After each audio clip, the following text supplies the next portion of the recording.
Goeiedag, 24 April. En ek wil gou 'n kort storie vertel, want ek is regtig nie lus om dit te tik op Facebook nie.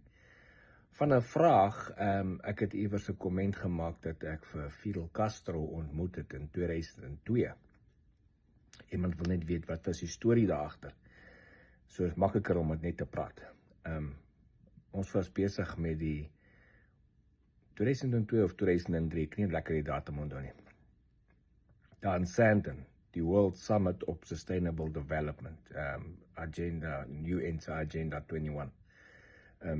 In Sandton, ek is op daai stadium 'n luitenant-kolonel en ek was assigned as die military liaison officer aan die prime minister van die Bahamas. Dit was my rol vir die 3 weke wat sy besoek was. En so, jy weet mos, hierdie World Summits, die hele wêreld se leiers kom bymekaar en dan besluit hulle goed en sign dokumente en dan gaan hulle.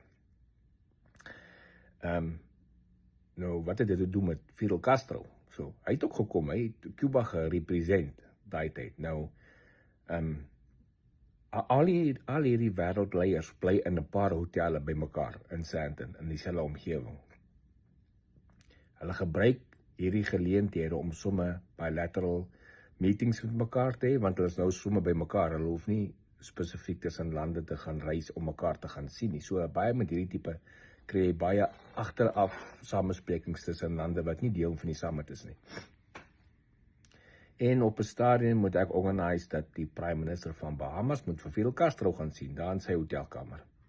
Dit is altyd in dieselfde hotel. So ons hoef net 'n paar vloere op te gaan. Ons hoef nie na 'n ander hotel te ry nie.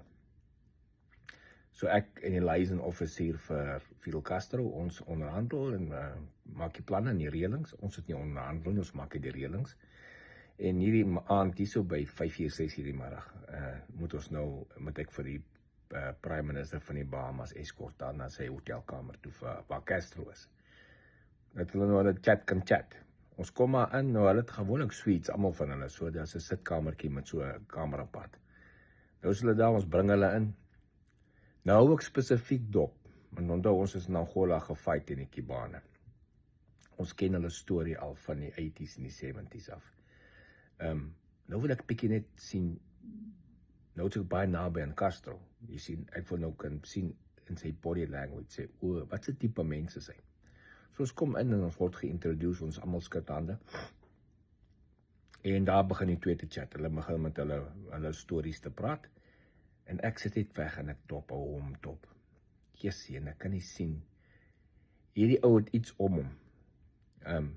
Kyk, sy besoek in Suid-Afrika daai tyd, het uitgestaan. Elke keer as hy iewers in 'n plek aankom, het al die media agter hom aangehardloop. Hulle het nie eens agter die Amerikaanse president se delegasie of Israel of whatever gegaan daai tyd nie, want dan was oorlog in Irak, het net begin in Irak of net in Afghanistan en Irak.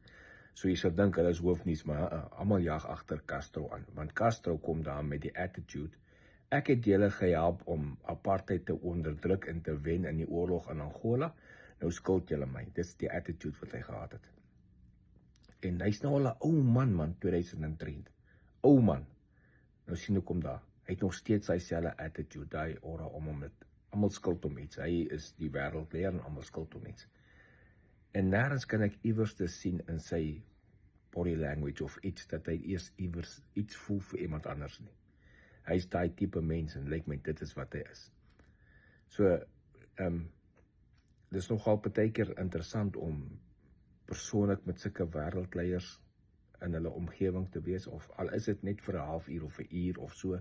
Ek het met ander baie lange tyd spandeer, maar hom net 'n halfuur in persoonlik in sy kamer. En is partykeer interessant om te sien wat se tipe mense hulle is in hulle body language en hoe hulle die ander mense om hulle hanteer. En hy het dit nie vir my gedoen nie. Ook Castro, ander man daai. So dit is vir die wat gevra het, wat het gebeur, hoe toe kom ontmoet in die background, dis die situasie. Sien julle later, ek is Money Botha, cheers.